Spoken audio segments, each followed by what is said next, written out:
Happy October 1st, and welcome to 31 Days of Horror. Today, I'm going to be taking a look at The Gate from 1986. So get this, it takes place in the 1980s, the main characters are kids, they're in a suburban setting, and they battle monsters. Sounds like Stranger Things, right? Well, guess what? It's actually The Gate. It has a Stranger Thing element to it. Kids are left alone home for the weekend, they live in a suburban setting, and they accidentally unleash a gate to hell in their backyard. Now, there are some scary moments in this, there's some funny moments in this, and there's total 80s cheese in this. So if you've never seen this movie and you like horror, you've got to check this one out. 31 Days of Horror Day 2, and we're already going big. I'm going to run down how I feel about every film in the Nightmare on Elm Street film franchise. The original, the best. Written and directed in 1984 by Master of Horror, Wes Craven, A Nightmare on Elm Street. A Nightmare on Elm Street 2, Freddy's Revenge. Now, I actually really like this movie. It's very well done. It does get a bad rep, because what they do with Freddy in this kind of breaks the rules of what they made in the first one.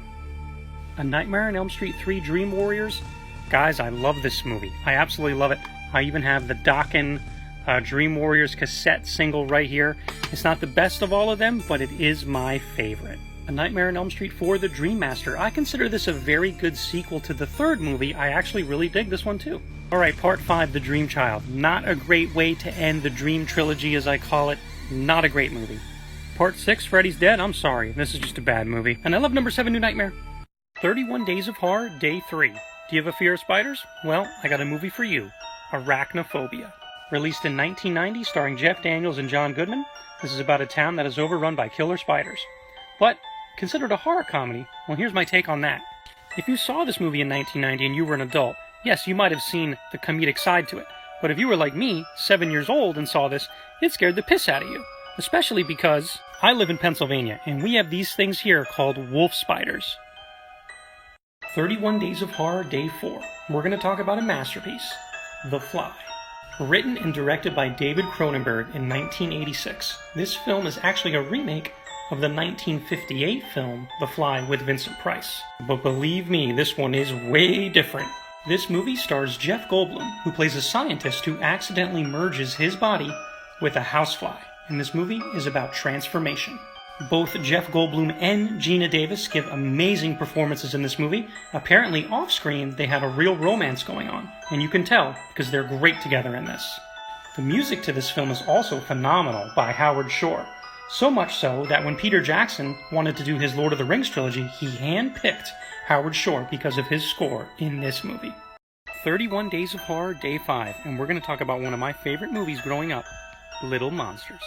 Released in 1989, starring Fred Savage, Ben Savage, and Howie Mandel as Maurice the Monster. Please tell me that someone remembers the beginning of this videotape where they gave you the phone number where you could call in. I think it was 1-800-95-MAURICE. To like win a trip to the Bahamas or win a car or something. You remember that? In this movie, Fred Savage's character finds out that monsters are real, and there's a doorway under every bed that leads to the monster world. This movie is super fun and adventurous, and I love all the different monsters you see throughout this movie. This is pure nostalgia for me. Check this one out if you've never seen it. 31 Days of Horror, Day 6, and we're going to talk about the fight of the century, Freddy versus Jason.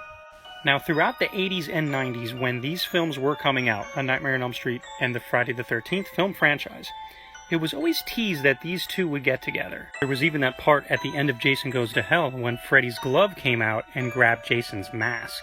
So I felt like this movie should have came out earlier than it did, but it did not come out until 2003. There's a lot of gore, there's a lot of action, there's a few really creepy parts, but when these two fight at the end, whoa, all bets are off. 31 Days of Horror, Day 7. And we're talking zombies. We're talking Day of the Dead. This movie is definitely in my top 10. It may even be in my top 5. This was written and directed in 1985 by the master of social satire, George A. Romero, one of my favorite creators of all time. This movie may be called Day of the Dead, but it is very dark. It is dirty and vulgar and gory, but it's also meaningful. And that's what George A. Romero brought to his work. I mentioned gore. Tom Savini, the godfather of gore, this is his gem, his masterpiece of practical effects. If you like The Walking Dead or Resident Evil and you've not seen Day of the Dead, you owe it to yourself to watch this. You know, I almost forgot, at the beginning of Stranger Things Season 3, when the kids are in the theater, they're watching this movie. 31 Days of Horror, Day 8, and I want to talk about a movie that I saw on Shudder called The Headhunter. This movie is medieval and metal as hell. This movie is about a warrior who, you guessed it, keeps the heads of all the monsters that he's killed. But one of these monsters murdered his daughter a long time ago. I love all of the types of monsters that he has to fight in this. There are some jump scares in this that really got me too. I think the most interesting thing about this movie is that there's very little dialogue. It's almost like a silent movie. If you want to see something different, check this one out. 31 Days of Horror, Day 9, and I want to talk about the first movie for Resident Evil. Now, before this movie was released in 2002, I was already a huge fan of the George A. Romero zombie franchise, and a huge fan of the Resident Evil game franchise. This movie, along with 28 Days Later, Shaun of the Dead, and then 2004's Dawn of the Dead remake, revitalized the zombie genre, even until The Walking Dead today. So, how is Resident Evil the movie? It takes place underneath a mansion in Raccoon City, and there's lickers and zombies. That's about it. I didn't know how I felt about them introducing Alice not being from the video games at all, but she did carry this movie well. I do like this movie, and I do watch it from time to time. I guess what I'm trying to say here is I wish the first Resident Evil movie was more like the first Resident Evil video game. 31 Days of Horror, Day 10. We're talking about demonic toys. This movie came out in 1991, and it's about a cop who's trapped in a warehouse full of toys. But not just any toys, demonic toys. Yeah, this movie's a lot of fun. If you like cheesy horror movies from the late 80s, early 90s, this movie's right up your alley. This movie may creep you out a little bit, but I love all the animatronics used, and the demonic toys in this are awesome. 31 Days of Horror, Day 11, and I want to talk about a movie called The Others. Now, I remember going to see this with my family back in 2001, and I wasn't that excited about it because around that time Nicole Kidman was huge, so I thought this wasn't going to be legit. I was wrong, because this movie is creepy as hell. This movie is directed very well, and it uses a very eerie atmosphere to make you feel like you're in this haunted mansion with the characters. This movie utilizes the dark shadows and scenery very well. It kind of reminds me of what Netflix did with The Haunting of Hill House. And this movie actually has a really good third act. I thought the ending was great. So listen, if you have not seen this, check it out. 31 Days of Horror, Day 12. And we're going to talk about one of my favorite horror movies of all time, Phantasm. This movie was written in 1978, and it's about two brothers, along with their kick-ass ice cream vendor best friend, Reggie Bannister. They decide to fight the evil, infamous mortician, the Tall Man. What I love about this movie is how low budget it is, but it comes off as polished and unbelievably professional. The story with the two brothers fighting evil really hits home. It feels homey, yet horror, and it could happen on any street in America. And you know who else loves this movie? J.J. Abrams. Yeah, that's right. The J.J. Abrams loves this movie so much that he recently gave it a 4K remaster treatment. 31 Days of Horror, Day 13. And no, we're not talking about Friday the 13th. We're talking about Phantoms. You may remember from Jay and Silent Bob Strike Back, Affleck was the bomb in Phantoms. Well, guess what? I actually agree with that. So this movie is based off of the book by Dean Koontz called Phantoms, and of course the film takes its own liberties. What novel to film adaptation does not? So why do I like Phantoms so much? Well, the first 30 minutes of this movie are some of the best I've seen in a horror movie. I'm dead serious. It's creepy and atmospheric, and it puts you in this small Colorado town with these characters. Unfortunately, once the rest of the movie kind of gets into the science of what's really going on, it loses its creepiness a bit. But this is still a pretty good horror movie from the late 90s. If you have not seen this, check it out.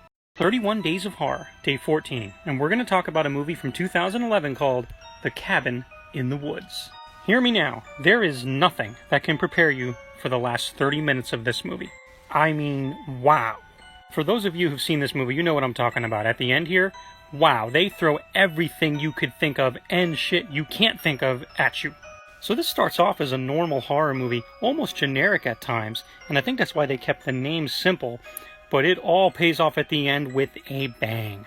31 Days of Horror, Day 15, and we're going to talk about the 2015 horror comedy, Deathgasm. This movie is about a couple friends who unleash some old school evil by playing from medieval sheet music. If you like your horror comedies with over-the-top gore and very, very crude humor, this is for you. I think this movie is hilarious, and the way that they combine the horror and the comedy really harkens back to Sam Raimi's Evil Dead franchise. 31 Days of Horror, Day 16. and we're going to talk about Poltergeist. This movie was released in 1982, directed by horror legend Tobe Hooper, and written and produced by Steven Spielberg. Since this movie's release, it has been parodied many times. It is incredibly influential to the modern haunted house horror movie. Now, I've always heard stories about the making of this movie where Tobe Hooper was obviously the director, but Steven Spielberg was there every day to lend a hand, and I think it's great because the two of them clearly combined to make a masterpiece. I do have to mention the Poltergeist curse. There have been some untimely deaths with people involved in the Poltergeist franchise, like unfortunately young Heather O'Rourke and her on-screen sister, played by Dominique Dunne. 31 Days of Horror, Day 17, and we're going to talk about The Witch. Pardon my French here, but this movie fucked me up.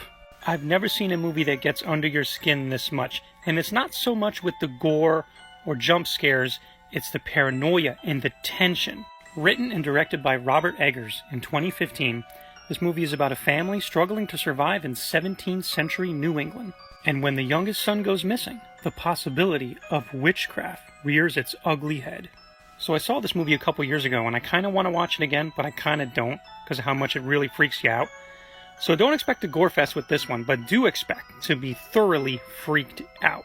31 Days of Horror, Day 18, and I want to talk about the movie adaptations of I Am Legend. So the original I Am Legend was a book written by Richard Matheson in 1954. Now the creatures in this were more like vampires, but I have read this and it is phenomenal. So the first movie adaptation starred horror legend Vincent Price, and it came out in 1964, and it was titled The Last Man on Earth. Now this movie's in black and white, it's rough around the edges, but it's actually closest to the book. Then in 1971 they made The Omega Man, starring legend Charlton Heston, fresh off of his Planet of the Apes fame. Now this movie is so 70s, but it is kick-ass. Then fast forward to 2007, and we finally have the first movie called I Am Legend, starring my man Will Smith. Now, the story in this is great. It does depart from the book quite a bit, but Will Smith is awesome. That scene with his dog tears me apart. This is a great movie, but I have one problem. These CGI creatures with big, unbelievable mouths were awful. They look terrible. Put makeup on extras, that's it. 31 Days of Horror, Day 19, and I want to talk about Drag Me to Hell. This movie brings the scares, the comedy, the gross out factor, and it's a lot of fun. This movie came out in 2009, and I remember them promoting it as true horror. Up until that point, I've never heard the term true horror. I didn't know what that meant, right? But basically that was a buzzword created because this was Sam Raimi's return to horror, the writer and director of the Evil Dead franchise. So I could see why they did that. And this movie ended up doing very well in the box office. So yeah, it was a lot of fun. I'd love to see a sequel. If you have not seen this, check it out. Grab some popcorn and a case of beer. You'll love it. 31 Days of Horror, Day 20. And we're going to talk about one of my favorite movies of all time, The Lost Boys. This kick-ass vampire film is an essential horror movie from the 1980s. This movie stars Kiefer Sutherland, Jason Patric, Corey Feldman, Corey Haim, Alex Winter. Did I mention I love this movie? Now, the vampires in this may look like straight-up 80s thrash metal. Seriously, they look like early Metallica. But they are brutal killers, and they do not sparkle. I gotta mention the soundtrack here. See, I still have my cassette. This is full of kick-ass rock tunes that they actually weave into the movie very well. Now, when I was a kid, I literally watched this movie every day one summer on VHS. Every day.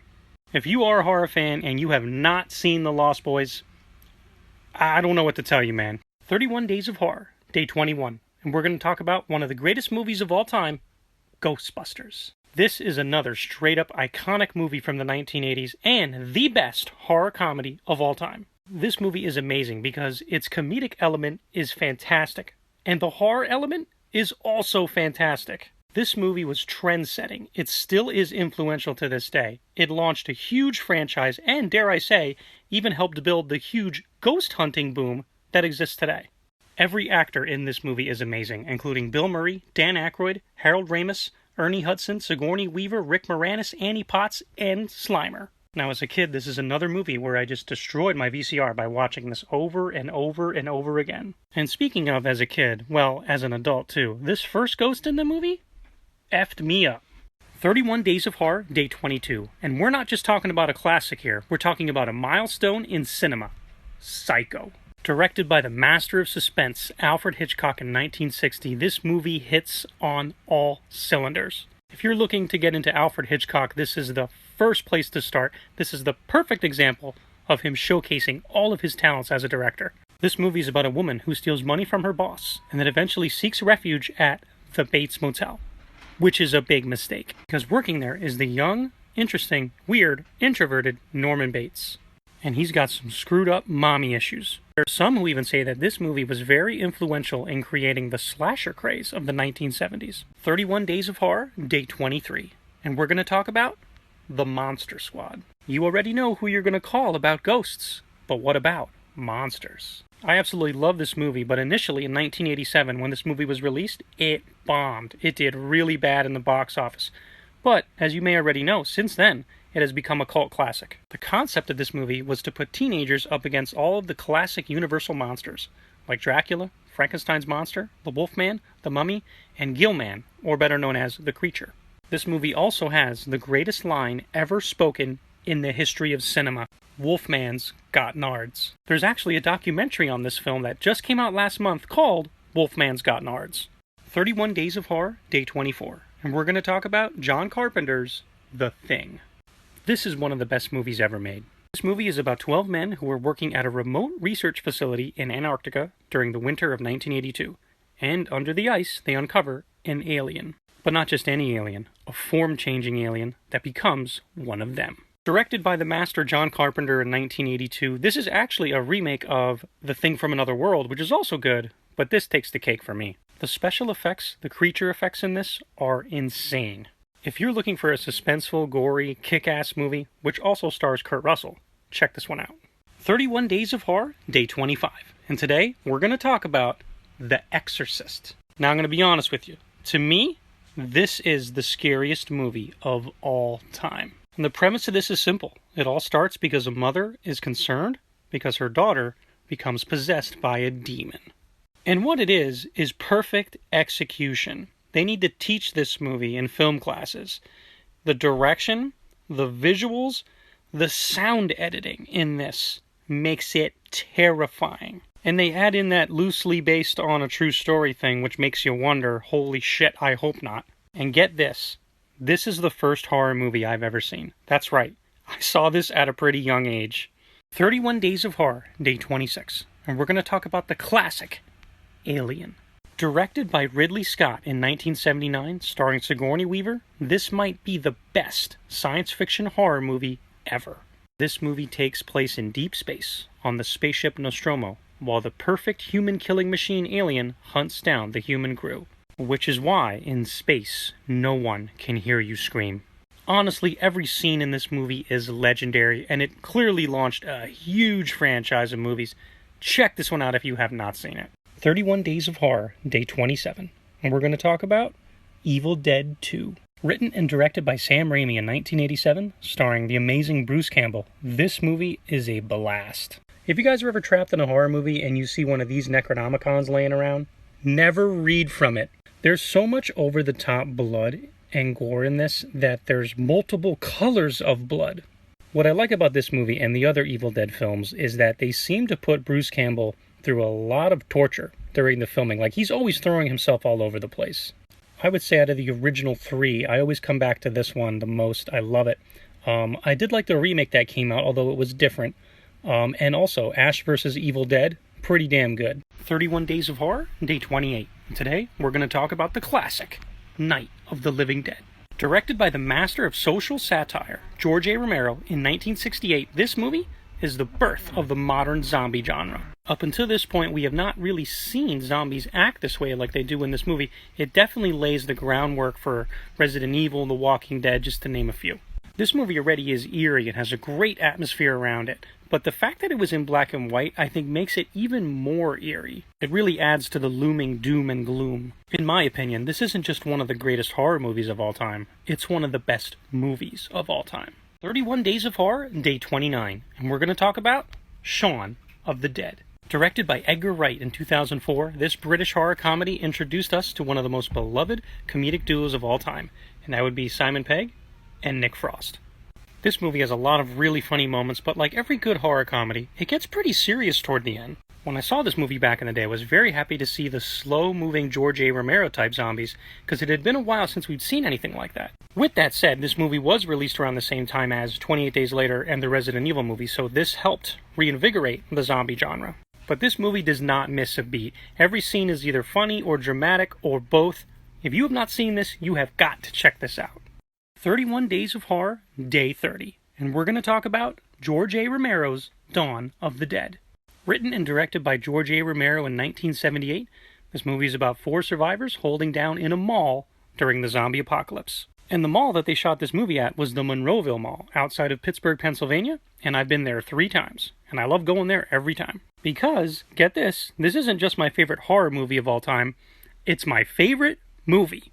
I love the opening scene here in the newsroom. I thought that was really cool how they went to explain everything again with the zombies. I love our 4 survivors. I love everything they do in the mall to get by. It's a great film. This movie is definitely 70s, but it's gloomy and it's atmospheric, and you feel like you're one of the survivors in the mall. And get this, Dawn of the Dead actually has something that is very rare. A good remake. Pretty darn good remake came out in 2004. 31 Days of Horror, Day 31. We've made it. What else am I going to talk about? Halloween. Written by John Carpenter and Deborah Hill in 1978, this movie is directed to perfection by John Carpenter. Not to mention his iconic musical score, which apparently he only wrote in 4 days. 15 years after he murders his sister in cold blood, Michael Myers breaks out of his mental institution to return home to Haddonfield, Illinois, to kill on Halloween night. Now, this movie was actually filmed during the spring in California, but the crew had to make it look like late October in Illinois.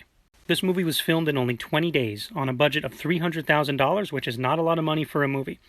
The cast actually had to wear their own clothes during the filming. This is a true independent classic. It's also one of the best movies of all time. Happy Halloween.